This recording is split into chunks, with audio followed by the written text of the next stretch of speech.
Hello, everybody. Welcome to this talk on green ammonia. We will be talking about new technologies for the production and application of ammonia. My name is Malte Semmel. This is my colleague Florian Rümmele. We are both working for Fraunhofer ISE from Germany. Our booth is right over there. It's literally 15 meters, so feel free to come by afterwards. If we do a sort of energy balance over the world map, we see that there's several locations in the world that have a significantly higher energy demand than they are actually able to produce themselves. One of this location, as you know, is Europe. So for this reason, we rely on energy imports. And in the future, of course, we want these energy imports to be clean and renewable. So for this reason, studies estimate that by 2050, a total sum of 400 million tons of hydrogen will be required to be transported over long distances throughout the globe. And out of these 400 million tons, 170 million tons will be not transported in the form of pure hydrogen, but in form of derivatives. And the most famous one of these, as you know, is ammonia. And this is basically the green ammonia scheme, or the life cycle of an ammonia molecule, if you want. It basically starts with the renewable power and the electrolyzers to produce green hydrogen. This hydrogen is then combined with nitrogen from an air separation unit in a Haber-Bosch plant to ammonia. And of course, this ammonia synthesis plant should be in a location that is of abundant solar or wind power, so we have low production costs of ammonia. Ammonia can then be transported and stored using the existing infrastructure, transported to the port of Rotterdam, for example, and then be used in many different scenarios. First of all, we can reform hydrogen to ammonia to produce hydrogen again, but there's also several direct applications of ammonia, such as ammonia to heat processes, ammonia to power processes, but also the direct combustion of ammonia and ammonia to propulsion processes. So if we look at ammonia synthesis and ammonia reforming, we see that it's basically the same story, just from different directions. If we have a look at the synthesis, it's an exothermic reaction, so it's required to remove heat from the reactor. And for high conversions of the ammonia synthesis, you would ideally operate at low temperature and high pressure. So ideally, we would operate at much, much lower temperatures than what is actually possible. But of course, we have to take a look at what the catalysts in which temperature range they're actually active. And for this reason, with current commercial ammonia catalysts, we are confined to the temperature range of above 350 degrees. And then, as you can see, even at 150 bars pressure, we end up with an ammonia yield of 20 to 30% in a commercial ammonia reactor. Ammonia reforming, on the other hand, is basically the same story backwards. So here the reaction is endothermic, so we need to actively heat the reactor to get the heat in there, to get the reaction going. And for high conversions in ammonia reforming, we need high temperatures and low pressures to have the highest conversion. But of course, the most efficient way of using ammonia is not to reform it to hydrogen, but to directly use it in these applications, as I mentioned before. So talking about the synthesis activities at our institute, we are currently involved in the Picasso project. It's a publicly funded project together with our partners Clariant as a catalyst supplier, Freya Eist as another Japanese research institute, and the German University of Ulm. And we're looking into ways to optimize the ammonia synthesis process by implementing a separation by sorption instead of condensation. And this has two huge benefits compared to the conventional condensation separation. First of all, we don't really need these high pressures and low temperatures for the separation of the ammonia. So we need to cool less and reheat less, which makes the process more energy efficient. But also the sorption is basically sharper, so it gives a better separation of the ammonia, and we can actually remove all the ammonia from the product gases, as opposed to the conventional process where there's always some ammonia that's being recycled into the reactor. And another potential process optimization is to actually integrate the sorption with the reaction into a multifunctional reactor. And by this, we basically remove all the ammonia from the chemical equilibrium. All the ammonia that's produced on the catalyst is removed with the sorptive material. And by this, we're actually able to, in theory, allow a full conversion of nitrogen and hydrogen to ammonia, regardless of the pressure. So it's also possible to reduce the pressure of the ammonia synthesis significantly, and theoretically to operate the ammonia synthesis at 20 bar, making it the same pressure level that's already coming from the electrolyzer. And to evaluate this process, we are currently performing simulations, but also doing experiments in our labs in Germany. First of all, to investigate the reaction, we have a kinetic investigation setup. There's lots of specs about it, but the most important thing, or the key performance issue, is that this is a profile reactor. So we have a fiber optical temperature measurement. We have different sample ports along the reactor length. So we basically can obtain an axial conversion profile and axial temperature profile. And by this get the deepest insights into the ammonia synthesis reactor and get the most precise kinetic models for ammonia synthesis. The whole test stand is automated 24/7, so we obtain lots of data from the reaction within short time. And based on these data, then combine this with a kinetic modeling, we obtain kinetic models for current state-of-the-art ammonia catalysts that can then be applied in process simulations to evaluate the whole process performance. In terms of ammonia absorption, we have a completely different setup.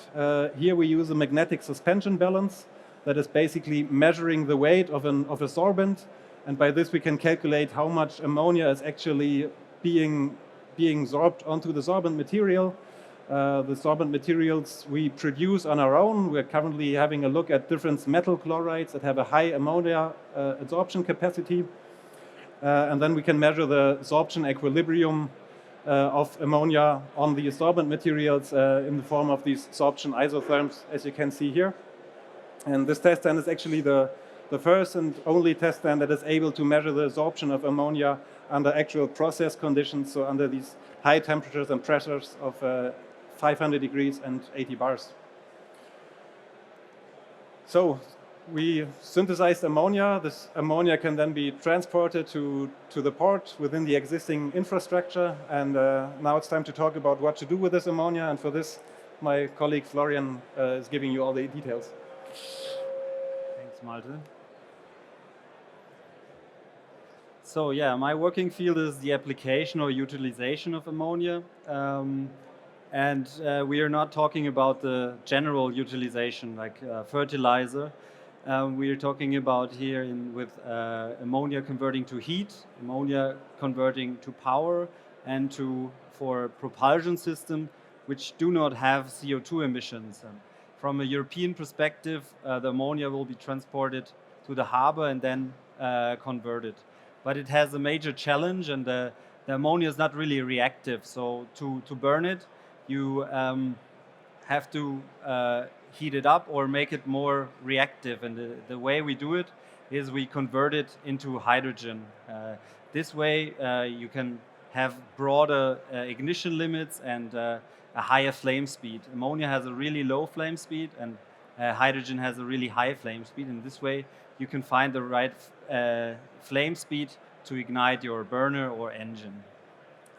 And that's why we develop systems that are really small and compact and produce hydrogen made of ammonia and kind of start as a starting device for ammonia engines or CO2-free ammonia engines when there's not enough power in the grid or not enough heat available, green electricity in the grid.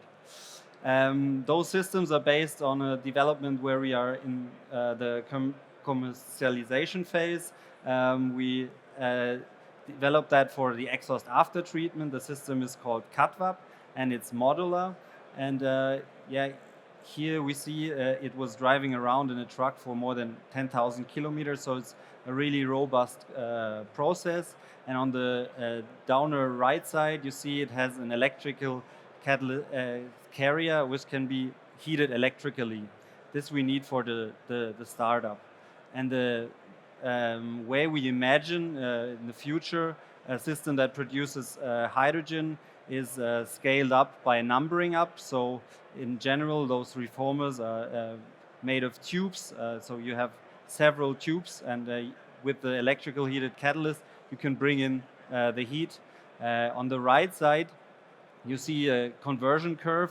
So the equilibrium, you're probably able to reform ammonia already at 250 degree to a high rate, but yeah, the catalysts are active above 400 degree. And right now our first test with commercial catalyst on this electrical heated catalyst carrier, we reach the 90% of conversion around 450 degree. Another advantage of our system is that you're not limited to the heat input. You need a lot of heat to reform the ammonia. And in our calculations, we see that compared to state-of-the-art processes, we have 6 or 7 times more per square meter surface of tube in kilowatt we can put in. This way, we have a high dynamic and we can really start up the engines really fast.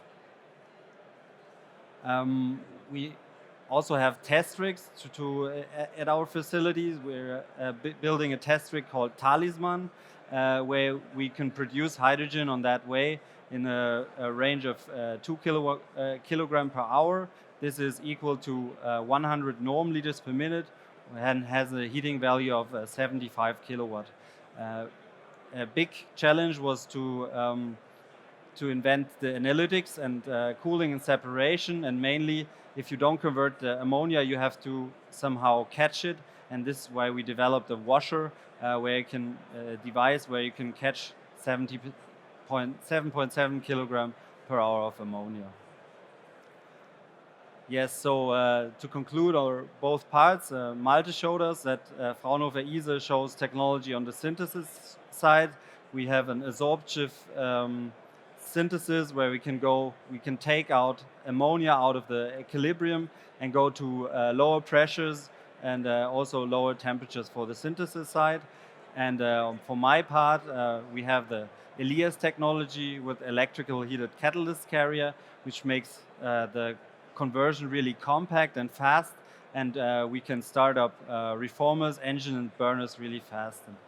And, as a surplus, we have the simulations tools for fluid dynamics and equilibrium, and in this way we can really build up the processes also simulation-wise. If you're interested in the ammonia technology, you can visit us at the booth, but we, as a surplus, we also look at processes for synthesizing methanol from power, DME as a derivative from methanol, OMEs, and also jet fuels. Then we do research in direct air capture of CO2, and then the ammonia part, and we also have a LOHC carrier that releases hydrogen at really low pressures. Come visit us, and you get also some chocolate and coffee if you want. Thank you.